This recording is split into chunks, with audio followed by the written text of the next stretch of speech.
Deus cura, salva e liberta. Hoje eu quero estar falando a parábola do trigo e do joio. Mas primeiro curta e compartilha, para que mais vida seja alcançada através da palavra de Deus. A parábola do trigo e do joio está escrita no livro de Mateus, capítulo 13, versículo 24, que diz: O reino dos céus é semelhante ao homem que semeou a boa semente no seu campo. Mas dormiu, os homens veio, o seu inimigo, e semeou o joio no meio do trigo. E retirou-se. E quando a erva cresceu e frutificou, apareceu também o joio.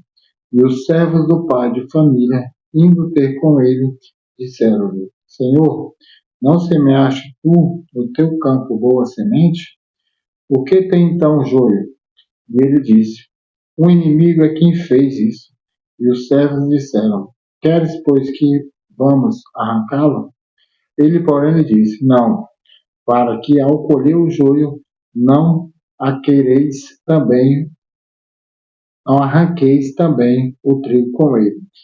Deixai-o crescer ambos juntos, até a ceifa, e por ocasião da ceifa, direi aos ceifeiros: colhei primeiro o joio, e atai-o em molho, para o queimar, mas o trigo ajuntai-o no meu celeiro. E na referência está dizendo assim: o trigo e o joio são uma referência aos filhos de Deus e ao filho do maligno. O trigo diz respeito ao verdadeiro convertido, que o próprio Senhor tem plantado para a sua glória.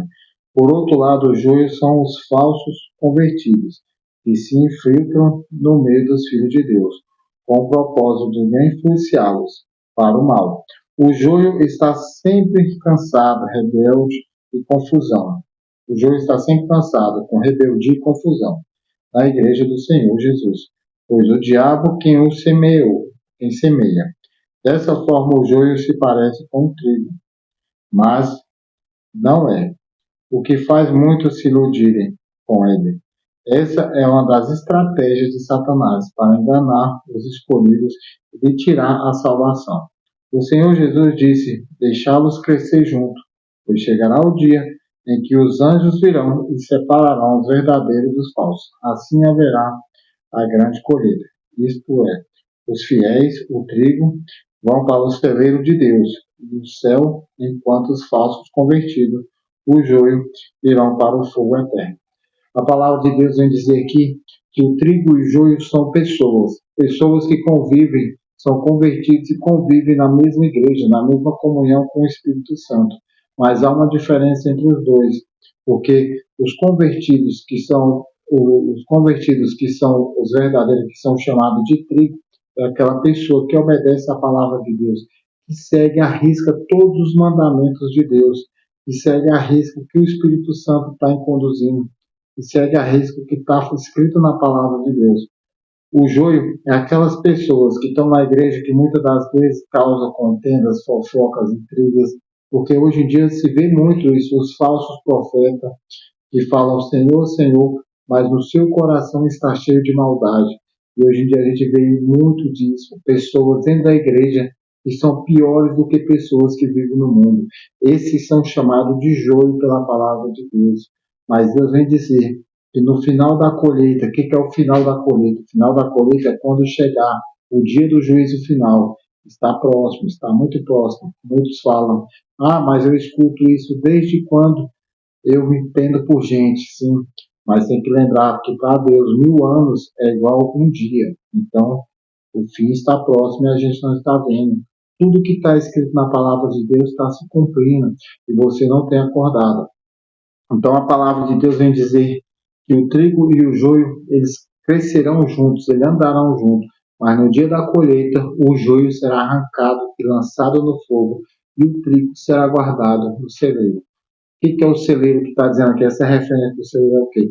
Que aquele que for salvo irá para a Nova Jerusalém, que é a cidade santa, onde habita o trono de Deus.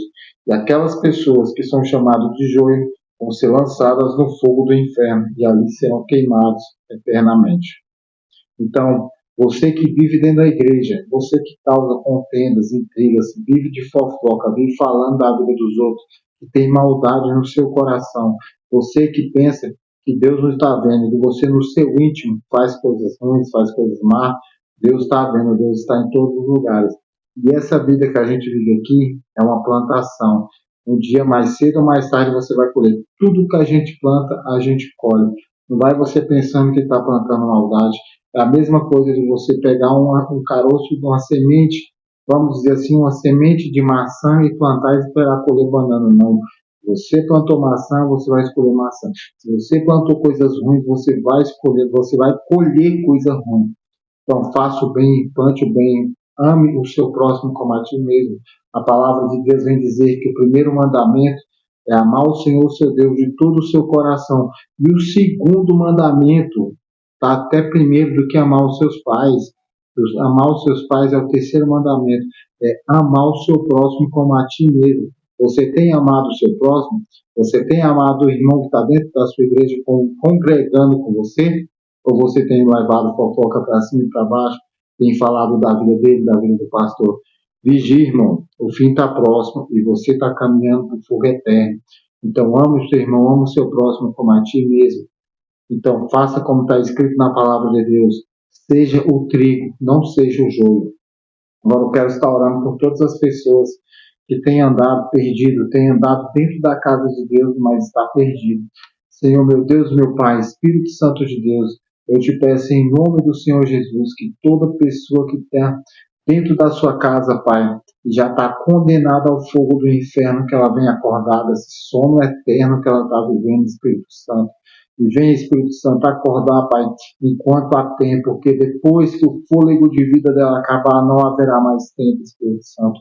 Então, meu Pai, eu te peço em nome do Senhor Jesus, que o Senhor tenha misericórdia, que a sua misericórdia chegue à vida dela e que ela acorde enquanto há tempo, Espírito Santo.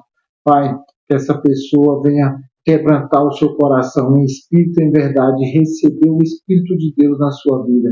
É o que eu te peço, Senhor Jesus. Habite no coração dessa pessoa. Faça essa pessoa acordar, Espírito Santo, do sono eterno que ela está vivendo. É o que eu te peço, meu Pai. Em nome do Senhor Jesus. Pai nosso que estais no céu, santificado seja o seu nome. Venha a nós ao seu reino. Seja feita a sua vontade, assim na terra como no céu. O pão nosso de cada dia nos dai hoje. Perdoai as nossas ofensas, assim como nós perdoamos quem tem nos ofendido. E não nos deixes cair em tentação, mas livra-nos do mal, pois teu reino é o poder, a honra e a glória, hoje e amanhã e para tudo sempre. Amém e amém. Deus cura, salva e liberta. Curta e compartilha.